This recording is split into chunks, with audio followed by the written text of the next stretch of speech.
salam sejahtera untuk kita semua. Perkenalkan, nama saya Nimada Dewi Puspita Maharani dari kelas 12 MIPA 3 dengan nomor absen 29. Nah, pada video kali ini kita akan mempelajari tentang bioteknologi konvensional, terutama dalam proses pembuatan roti yang melibatkan mikroorganisme seperti ragi yang menjadi hal penting dalam proses pembuatan roti pada video kali ini. Baik, sebelum kita memasuki proses pembuatan roti, di sini teman-teman harus tahu apa tujuan kita dalam melakukan praktek bioteknologi konvensional ini. Serta saya akan menjelaskan mikroorganisme apa saja yang terlibat dalam proses pembuatan roti ini, serta apa saja yang terjadi selama proses pembuatan roti ini yang melibatkan mikroorganisme seperti ragi. Produk makanan yang akan kita buat adalah roti. Pembuatan roti juga memanfaatkan peristiwa fermentasi yang dibantu oleh yeast atau Khmeer Saccharomyces cerevisiae, merupakan sejenis jamur yang ditambah pada adonan tepung dan akan menimbulkan proses fermentasi. Proses ini akan menghasilkan gas karbon dioksida dan alkohol. Gas karbon dioksida berperan dalam mengembangkan roti, sedangkan alkohol akan mempengaruhi aroma dan memberi rasa pada roti.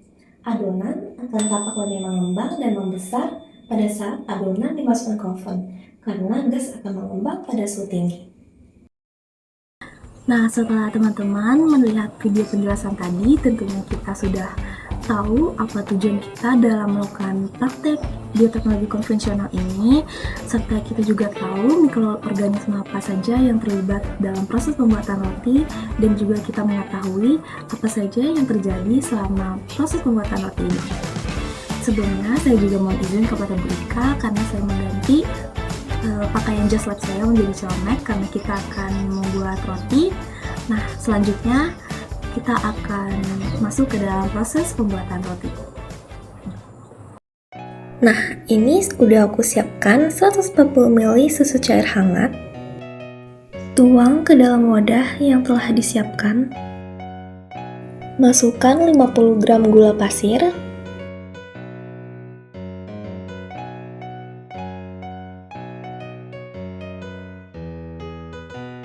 4 gram ragi instan,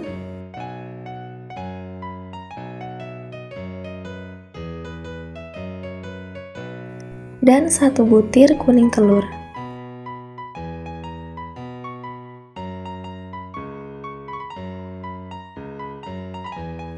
Aduk-aduk hingga semua menyatu.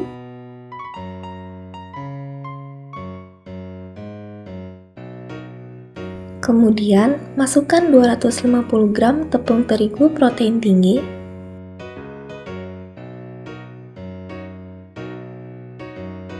selanjutnya, ini akan saya uleni hingga adonan setengah kalis atau tercampur rata.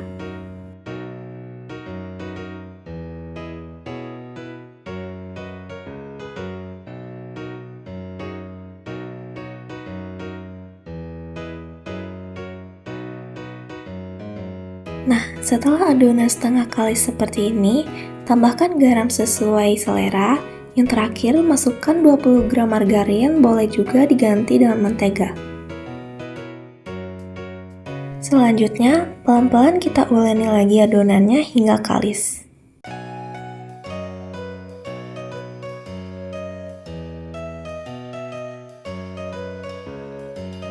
Setelah dirasa adonan sudah kalis dan tidak lengket di tangan, langsung kita bulatkan lalu tutup menggunakan serbet bersih dan diamkan kurang lebih selama 1 jam atau hingga dia mengembang 2 kali lipat.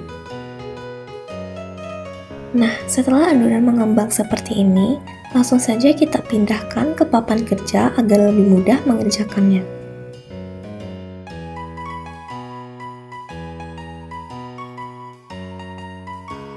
Jika adonan terasa lengket di tangan, bisa tambahkan tepung atau mentega agar lebih mudah dalam mengerjakannya.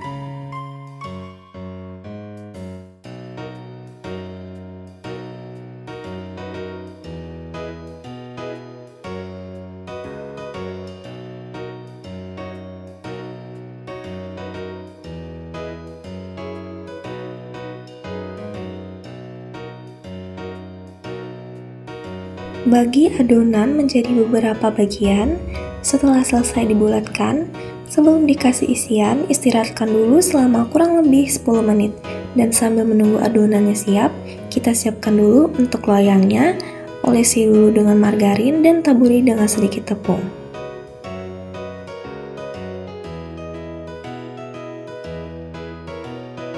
Untuk isiannya bisa disesuaikan dengan selera masing-masing. Di sini saya menggunakan selai coklat dan juga keju. Kita kembali ke adonan yang sudah didiamkan tadi. Ambil satu bagian adonan yang sudah kita bulatkan tadi. Pipihkan adonan untuk mengeluarkan udara yang terjebak di dalamnya. Di sini teman-teman boleh menggunakan rolling pin, tapi karena saya tidak punya, saya menggunakan barang yang bisa memipihkan adonan. Beri secukupnya isian yang sudah kita siapkan tadi, lalu tutup dan rapatkan.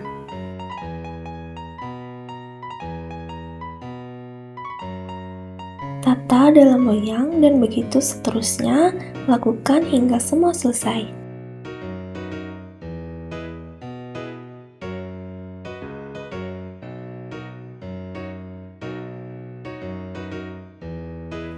Olesi permukaannya dengan susu cair.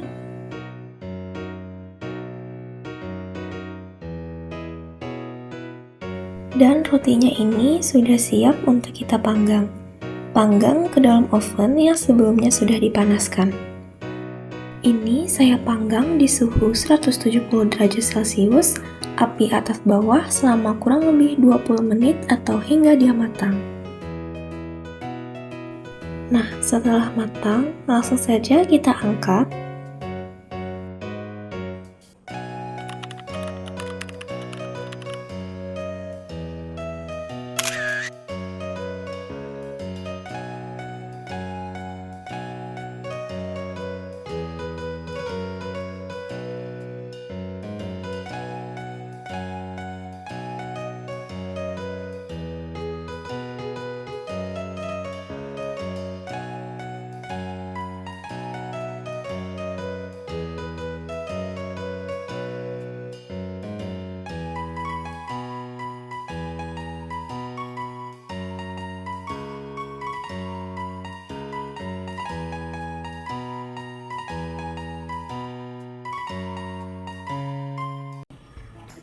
Nah, telah selesai sudah video dalam proses pembuatan roti dalam bioteknologi konvensional.